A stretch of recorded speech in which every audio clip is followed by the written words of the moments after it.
ये वतन का पुरुषोत्तम दास टंडन ने देश के शोषित और बदहाल किसानों को उनका हक दिलाने और हिंदी भाषा को राजभाषा का दर्जा दिलाने में महत्वपूर्ण भूमिका निभाई थी। उनका जीवन देशभक्ति, राष्ट्रवाद, त्याग, परोपकार और ऊंचे आदर्शों के पालन के लिए एक नज़ीर है। आज़ादी के बाद भी वे देश की राजनीति में सक्रिय रहे और कई महत्वपूर्ण पदों को सुशोभित किया। उन्होंने हमेशा एकता और सद्भाव पर बल देते हुए समाज के उपेक्षित लोगों की आवाज़ें बुलंद की। पुरुषोत्तम दास टंडन का जन्म 1 अगस्त 1882 को इलाहाबाद के एक साधारण परिवार में हुआ था। 15 साल की आयु में उनका विवाह कर दिया गया और उनकी शिक्षा दीक्षा इलाहाबाद में हुई। उन्होंने इतिहास में एमए करने के बाद कानून की पढ़ाई की। 1906 में उन्होंने तेज बहादुर सप्रू के साथ जूनियर वकील के तौर पर वकालत की शुरुआत की। किसी भी मुकदमे की पैरवी के पहले वे उसकी सत्यता की जांच करते थे। मुकदमा झूठा होने पर वे पैरवी करने से इनकार कर देते। आज़ादी के आंदोलन के समय अक्सर वे राजनीतिक बंदियों और गरीब लोगों के मुकदमे की पैरवी निःशुल्क किया करते थे। कुछ दिनों तक वे तत्कालीन नाभा नरेश के यहाँ कानून मंत्री और विदेश मंत्री के पद पर कार्य करते रहे, लेकिन ज़्यादा दिनों तक वकालत का पेशा और मंत्री का पद उन्हें रास नहीं आया। देश की आज़ादी का ख्वाब उनके सीने में मचल रहा था और इसे पूरा करने में उनके वकालत का पेशा आड़े आ रहा था। सन 1921 में वे वकालत छोड़कर सार्वजनिक जीवन में आ गए और आज़ादी के आंदोलन में कूद पड़े। सन 1906 में इलाहाबाद में आयोजित अखिल भारतीय कांग्रेस समिति की बैठक में उन्होंने सक्रिय रूप से भाग लेकर महत्वपूर्ण जिम्मेदारियों का निर्वहन किया। 1919 में घटित जलियांवाला बाग हत्याकांड की जांच के लिए कांग्रेस द्वारा गठित जांच समिति के भी वे सदस्य थे। 1920 में असहयोग आंदोलन और 1930 में नमक सत्याग्रह के दौरान उन्हें ब्रिटिश हुकूमत के हाथों गिरफ्तार होकर जेल भी जाना पड़ा। है यही मातम चमन में बुलबुले नाशाद का, है यही मातम चमन में बुलबुले नाशाद का। जोर बेहद अब सहा जाता नहीं बेदाद का, है यही मातम चमन में बुलबुले नाशाद का।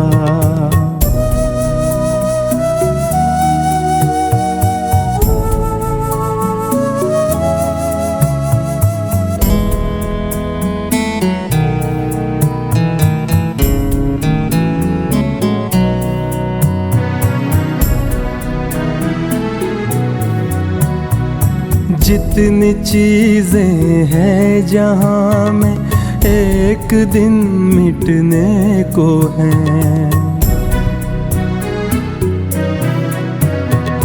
जितनी चीजें हैं जहां में एक दिन मिटने को है, जितनी चीजें हैं जहां में एक दिन मिटने को है। कर रहा है जर्रा जर्रा इस जहान आबाद का, है यही मातम चमन में बुलबुले नाशाद का।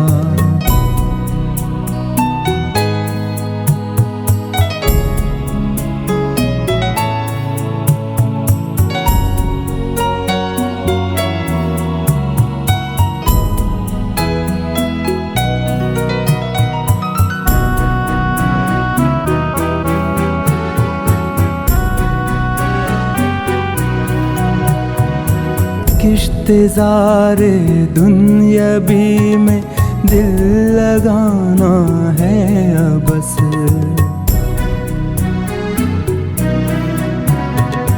किश्तज़ारे दुनियावी में दिल लगाना है बस, किश्तज़ारे दुनियावी में दिल लगाना है बस। कुछ कुछ पता चलता नहीं इसमें कहीं बुनियाद का। कर रहा है जर्रा जर्रा इस जहान आबाद का। है यही मातम चमन में बुलबुले नाशाद का।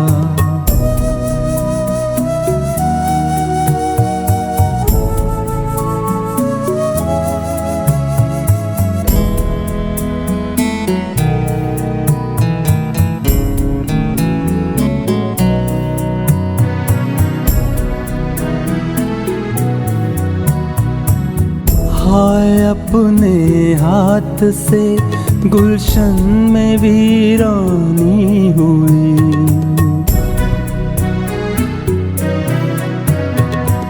हाय अपने हाथ से गुलशन में वीरानी हुई। हाय अपने हाथ से गुलशन में वीरानी हुई। हौसला हमने बढ़ाया आप ही से याद का।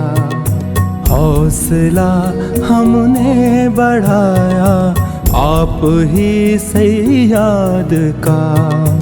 कर रहा है जर्रा जर्रा इस जहान आबाद का।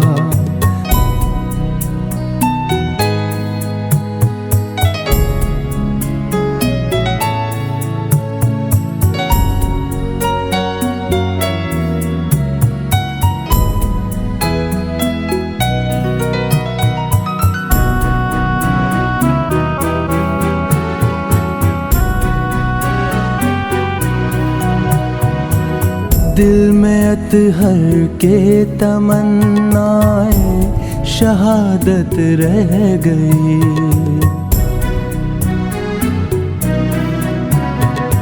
दिल में अतहर के तमन्नाएं शहादत रह गई। दिल में अतहर के तमन्नाएं शहादत रह गई। वारकारी एक भी 10 में न था जल्लाद का। वारकारी एक भी 10 में न था जल्लाद का। है यही मातम चमन में बुलबुले नाशाद का। जोर बेहद अब सहा जाता नहीं बेदाद का। है यही मातम चमन में बुलबुले नाशाद का।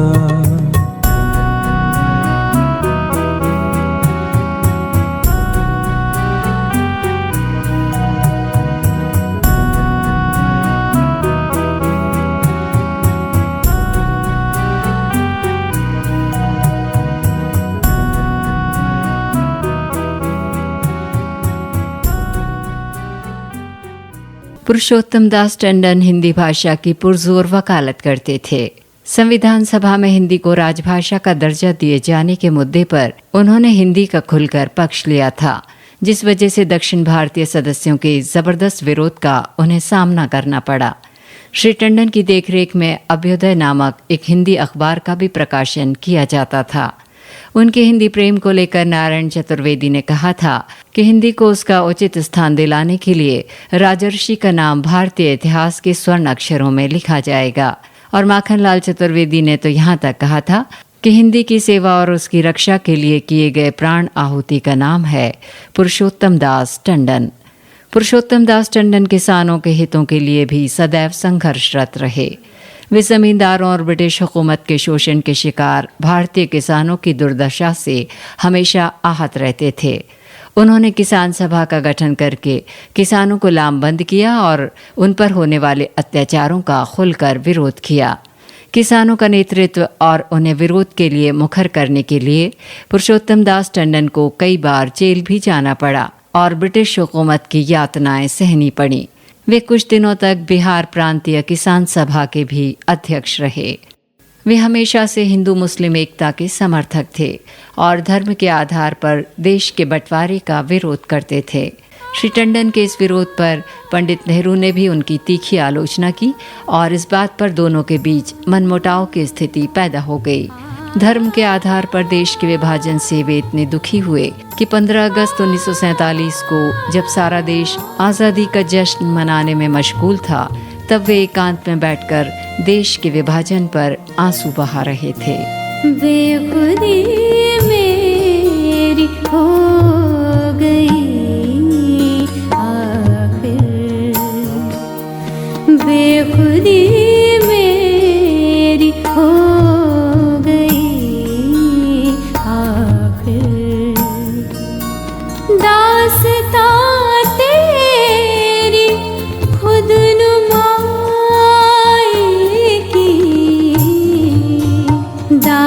की राह भी बता देगा, यहाँ तलक जिसने रहनुमाई की, बेखुदी मेरी हो गई आखिर।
बेखुदी मेरी हो गई आखिर। मदनी गा मा गा सा गा मा पा नी सा रे मा पा धा,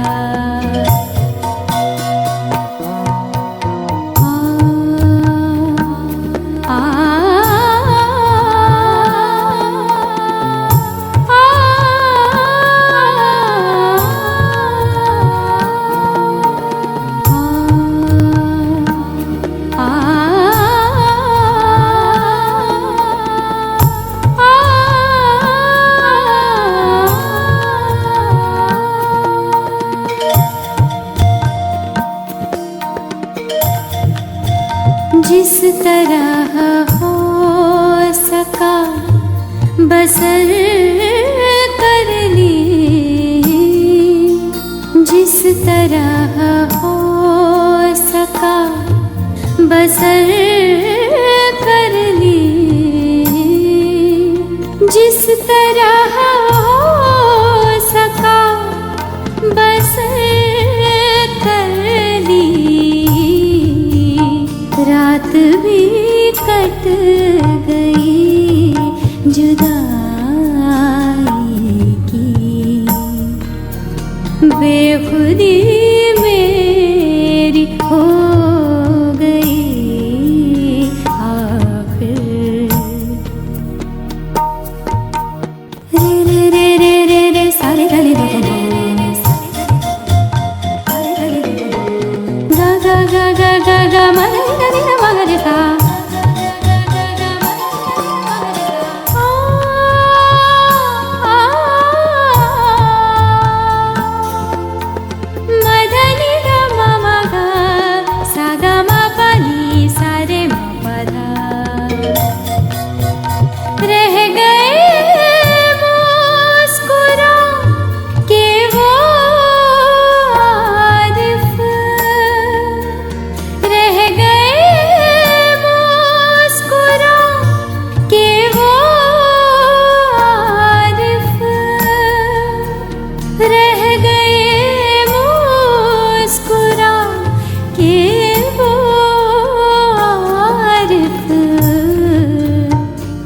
की मैंने जब बुराई की,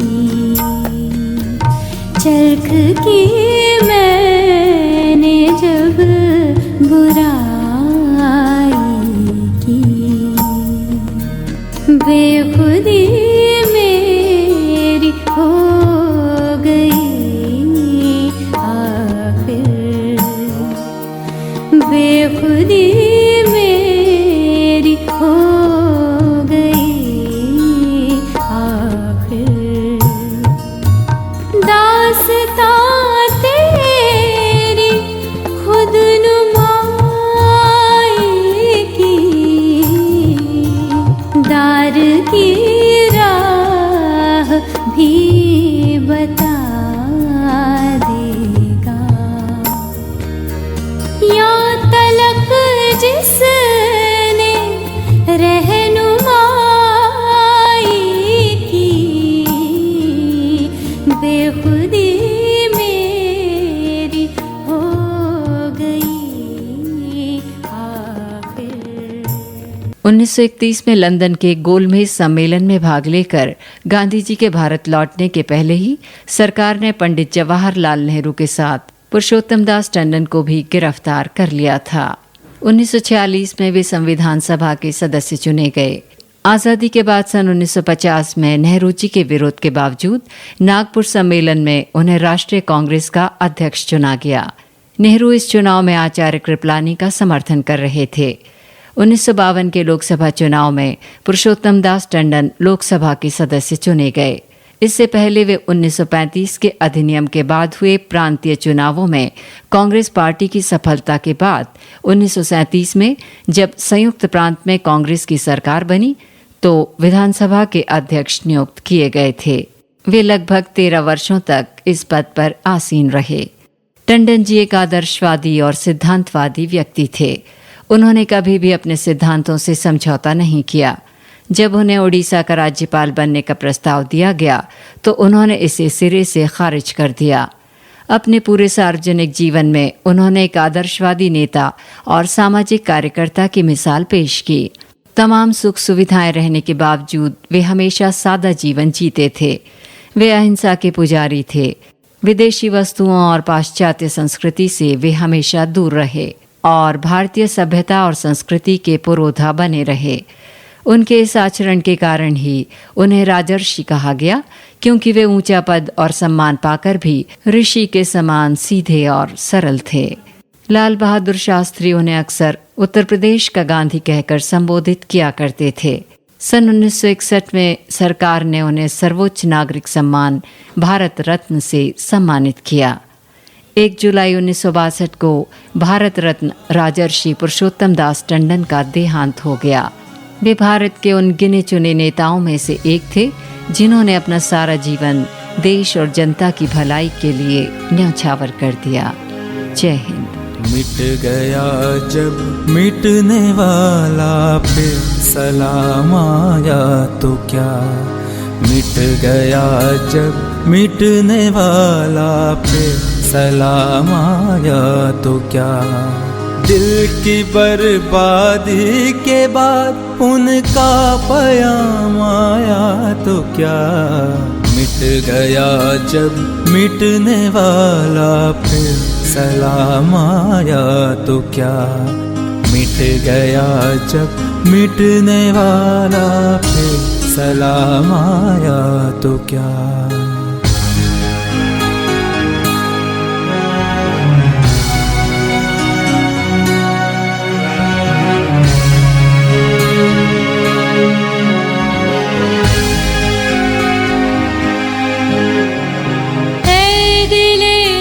शाद मिट जा अब तो कोई यार में, ऐ दिले ना शाद मिट जा अब तो कोई यार में, ऐ दिले ना शाद मिट जा अब तो कोई यार में, फिर मेरी नाकामियों के बाद काम आया तो क्या, फिर मेरी नाकामियों के बाद काम आया तो क्या। मिट गया जब मिटने वाला,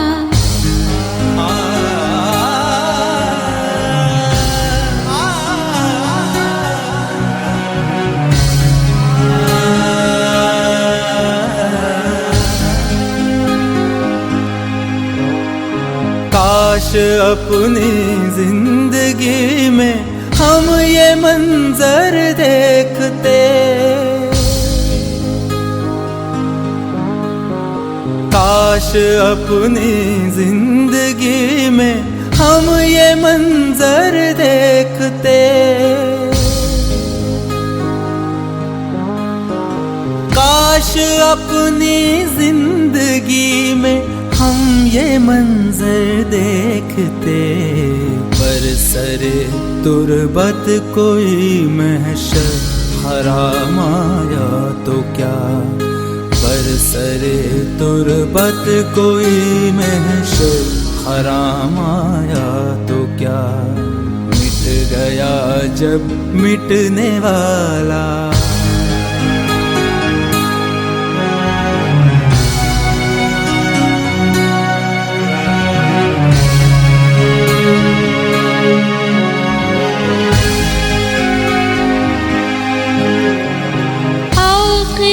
शब्द ईद के काबिल थी बिस्मिल की तड़प, आखिरी शब्द ईद के काबिल थी बिस्मिल की तड़प। आखिरी शब्द ईद के काबिल थी बिस्मिल की तड़प। सुबह होते गर कोई बालाए बाम आया तो क्या, सुबह होते गर कोई बालाए बाम आया तो क्या। मिट गया जब मिटने वाला फिर सलाम आया तो क्या, मिट गया जब मिटने वाला फिर सलाम आया तो क्या। दिल की बर्बादी के बाद उनका पयाम आया तो क्या, मिट गया जब मिटने वाला फिर सलाम आया तो क्या, मिट गया जब मिटने वाला फिर सलाम आया तो क्या।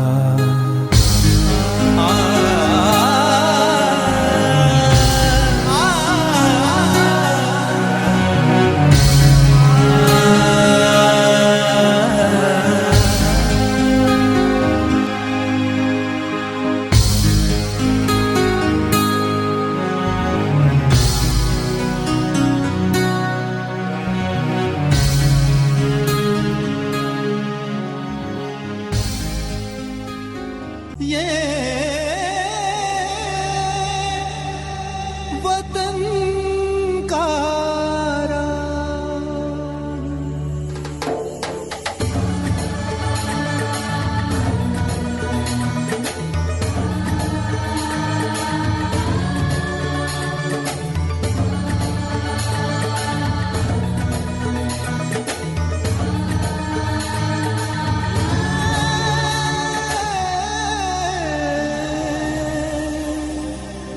वतन का